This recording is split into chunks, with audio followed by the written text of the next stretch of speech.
The Huawei Mate 20 Pro. Now I've been using this as my primary smartphone for over a week, and in this time I've noticed a few things about this phone that have absolutely blown me away. Hey guys, Ash here from C4E Tech, and today's video, let's see what these things are.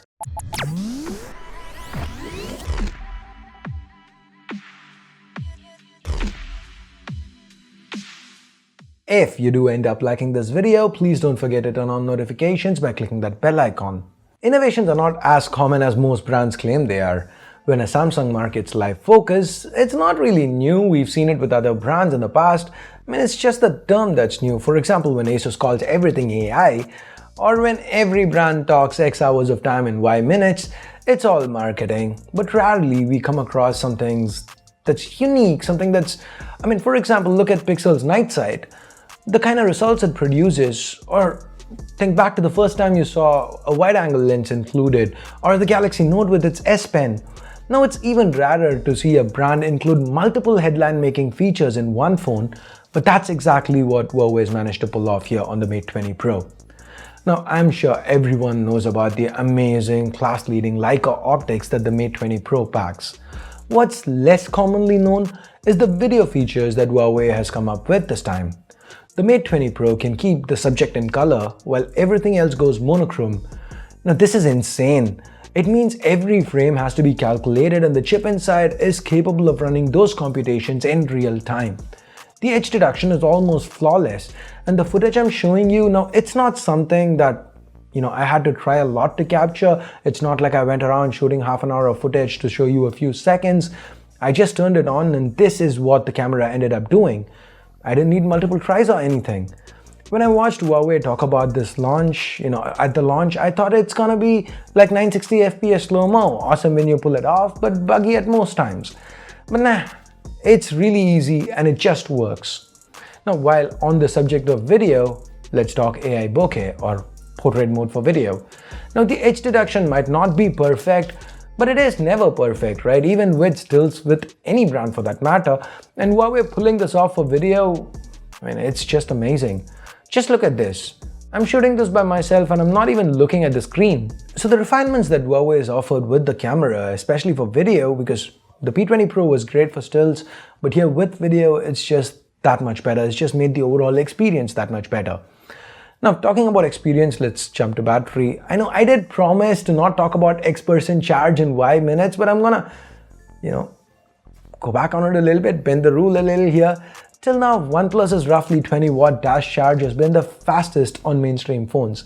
But Huawei's doubled it here with a 40-watt charger.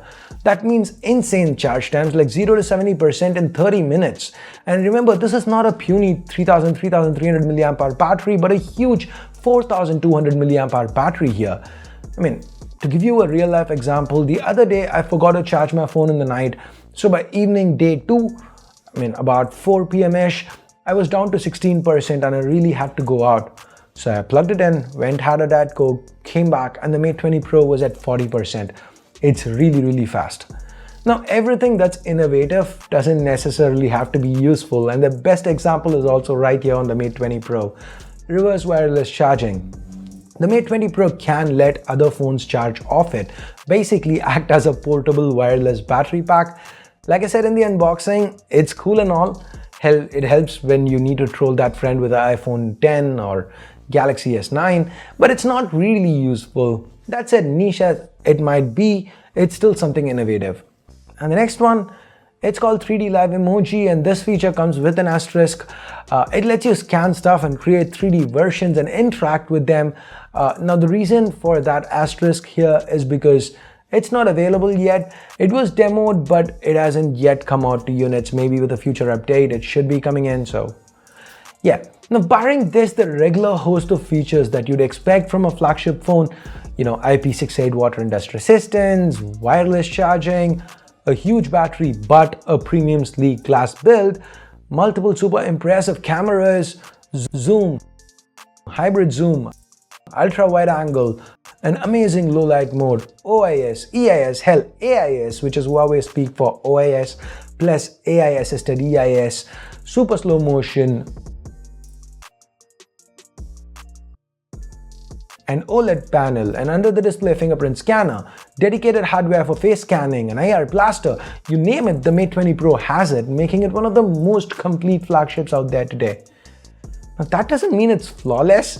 There are some blemishes here, like the lack of 4K 60 FPS is a big one, HDR still being a separate mode, the headphone jack omission, that's another big one. Now we aren't even going to talk about the whole nano memory debacle, but overall my respect for Huawei has only increased with the Mate 20 Pro. It's not just another Me Too flagship. There's a lot of innovation here, more so than on any other phone out there, arguably, and I have used it. It's wowed me, which is why I'm here deciding to share this, share my feelings with you guys. So what do you think? Do you like the direction Huawei is headed in? Would you buy the Mate 20 Pro if you had a chance to? Let me know in the comment section down below. And with that, we get to the end of this video. Share it with friends and family if you can. Thumbs up, thumbs down based on what you felt about it. Also subscribe and turn on notifications by clicking that bell icon so that you don't miss out on any of my daily content. So thanks a lot for watching. Till next time, my name's Ash. You've been watching C4E Tech, and I'm signing off for now. You guys have a great day. Bye-bye.